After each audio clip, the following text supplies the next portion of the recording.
Hi friends, welcome to அம்மி and Bommi kitchens. நம்ம ஷார்ட்டில் வந்துட்டு க்ரீன் எக் ரைஸ் வந்துட்டு நம்ம போஸ்ட் பண்ணியிருந்தோம். ஸோ அதனோட ரெசிபி டீட்டெயில்ஸ் கேட்டிருந்தீங்க. ஸோ அதை தான் நீங்கள் இப்போ பார்க்க போகிறீங்க. நம்ம ஃபஸ்ட்டு வந்து ஒரு மிக்ஸி ஜார் எடுத்துக்கிறோம். இதில் வந்துட்டு பார்த்திங்கன்னா ஒரு 2 வெங்காயத்தை நல்லா கட் பண்ணி போட்டிருக்கேன். அப்புறம் வந்துட்டு 4 துண்டு இஞ்சி, அப்புறமா 4 பல் பூண்டு போட்டுக்கிறோம். அது கூடவே வந்துட்டு காஞ்ச மிளகா வந்துட்டு ஒரு 4 கிள்ளி எடுத்திருக்கேன். அதுலேயே நீங்கள் தேவைப்பட்டால் காஞ்ச மிளகாவை ஸ்கிப் பண்ணிவிட்டு பச்சை மிளகா கூட யூஸ் பண்ணிக்கலாம். இதுலேயே கருவேப்பிலையுமே கொஞ்சம் சேர்த்துருக்கேன். புதினாவையும் மல்லியும் நல்லா கிள்ளி க்ளீன் பண்ணிவிட்டு நல்லா அலசி இதில் நான் எடுத்துக்கிறேன். ரெண்டுமே பாதிக்கு ஈக்குவலாக நீங்கள் வந்து சேர்த்துக்கலாம். இப்போ இதை வந்து தண்ணி விடாமல் நல்லா வந்து நம்ம அடித்து எடுத்துக்கிற போகிறோம். தண்ணி கொஞ்சம் கூட சேர்க்க தேவையில்லை. நல்லா பேஸ்ட் பதத்துக்கு நல்லா அடித்து எடுத்துக்கணும். இது வந்து நம்ம ரெடி பண்ணிட்ட பிறகு பார்த்திங்கன்னா எப்படி இருக்குதுன்னு நான் காட்டுறேன் பாருங்கள். இந்த மாதிரி தான் வந்துட்டு இருக்கும் பாருங்கள். இந்த மாதிரி க்ரீமியாக நம்ம நல்லா அடித்து எடுத்துக்கணும். இப்போ வந்துட்டு ஒரு பேனில் கொஞ்சம் போல் எண்ணெய் சேர்த்துக்கிறேன். எண்ணெய் நல்லா சூடானதும் இதில் வந்துட்டு நம்ம அடித்து எடுத்து வச்சுருக்கோம் இல்லையா, அந்த பேஸ்ட்டை வந்துட்டு இதில் சேர்க்கணும். நம்ம பேஸ்ட்டு சேர்க்கும்போது நல்லா தெரிச்சு வரும். அதனால கொஞ்சம் ஸ்லிம்மில் வச்சுட்டே சேர்த்துக்கோங்க.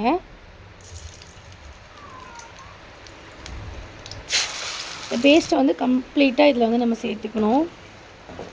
இது நல்லா வந்துட்டு எண்ணெயிலே நல்லா வதங்கணும் நல்லா, சரிங்களா. இது கூட தேவையான அளவுக்கு உப்பு, இது கூட வந்துட்டு கொஞ்சம் போல் வந்துட்டு கரம் மசாலா சேர்த்துக்கலாம். அதுக்கப்புறம் மஞ்சள் தூள். இந்த 3 ஐட்டம் தான் இதுக்கு நம்ம சேர்க்குறோம். வேறு எதுவுமே எக்ஸ்ட்ரா எதுவுமே சேர்க்கல, சரிங்களா. நல்லா நோட் பண்ணிக்கோங்க. மஞ்சள் தூள், கரம் மசாலா, உப்பு. இதை அப்படியே நல்லா சேர்த்து நல்லா கிளறி விடணும். இந்த எண்ணெயில் அந்த பச்சை வாடை வந்துட்டு ஃபுல்லாக கிளியராக போகணும். அந்த அளவுக்கு கைவிடாமல் கிளறணும்.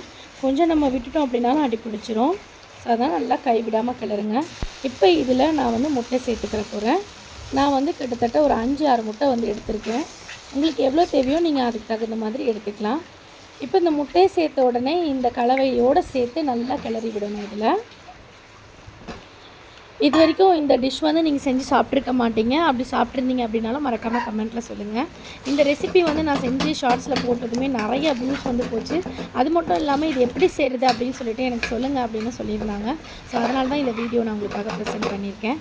ஸோ இந்த அளவுக்கு வந்துடணும், சரிங்களா. இப்போ வந்து நம்ம வடித்து வச்சுருக்கோம் இல்லை, அந்த சாதத்தை போட்டு இதில் கிளற வேண்டியது தான்.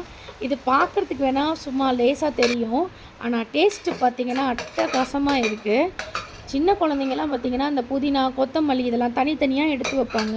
இந்த மாதிரி நீங்கள் சாதம் செஞ்சு கொடுத்தீங்க அப்படின்னா கொஞ்சம் கூட விடாமல் அழகாக சூப்பராக சாப்பிட்டுடுவாங்க. இது நம்ம கிளறி கொடுக்கும்போது மேலாப்பில் கொஞ்சம் போல் எண்ணெயை விட்டு நம்ம கிளறணும் அப்படின்னா இன்னும் நல்லா அருமையாக இருக்கும்.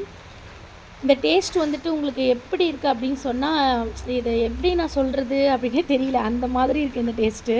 இது நாங்கள் ட்ரை பண்ணோம். சரி நம்ம பண்ணி பார்க்கலாம். எப்போ பார்த்தாலும் புதினா சாதம், அதுக்கப்புறம் வந்துட்டு மல்லி சாதம் இப்படி தான் நம்ம ட்ரை பண்ணியிருக்கோம். முட்டையை தனியாக தானே வச்சு சாப்பிடுவோம். இதோடு சேர்த்து நம்ம ட்ரை பண்ணுவோமே ஒரு புதுசாக ஒரு ரெசிபியை அப்படின்னு சொல்லிட்டு ட்ரை பண்ணோம். செம்மையாக வந்திருந்தது. டவுட்டாக தான் இருந்தது எப்படி இருக்குமோ அப்படின்னு சொல்லிட்டு. ஆனால் சூப்பராகவே இருந்தது. ஸோ அது நீங்களுமே வந்துட்டு கண்டிப்பாக வீட்டில் ட்ரை பண்ணி பாருங்கள். இதுக்கு லஞ்ச் பாக்ஸ்க்கு வந்துட்டு இது ரொம்ப வந்து இதுவாக இருக்கும். லஞ்சு டக்குன்னு செஞ்சு பிள்ளைகளுக்கு நம்ம கொடுத்து விட்டுறலாம். குழம்பு தனியாக, அது தனியாக, இது தனியாக கொடுக்கறதுக்கு இது வந்து சூப்பராகவே இருக்கும். மறக்காமல் கண்டிப்பாக நீங்கள் எல்லாருமே ட்ரை பண்ணுங்கள். நம்ம வீடியோ இவ்வளோ நேரம் பொறுமையாக வாட்ச் பண்ணிட்டு இருக்கக்கூடிய அத்தனை அன்பு உள்ளவங்களுக்கும் மிக்க நன்றி சொல்லிக்கிறேன். தொடர்ந்து சப்போர்ட் பண்ணி கொடுத்துட்டே இருங்க. யாராவது சப்ஸ்கிரைப் பண்ணாமல் நம்மளுடைய சேனலில் வாட்ச் பண்ணுறீங்க அப்படின்னா சப்ஸ்கிரைப் பண்ணிவிட்டு பக்கத்தில் உள்ள பெல் ஐக்கானையும் கிளிக் பண்ணிவிட்டு தொடர்ந்து வாட்ச் பண்ணுங்கள், சப்போர்ட் பண்ணிகிட்டே இருங்க. இதே போல் ஒரு சூப்பரான வீடியோவில் நான் அடுத்து உங்களை சந்திக்கிறேன். டாடா, பாய்.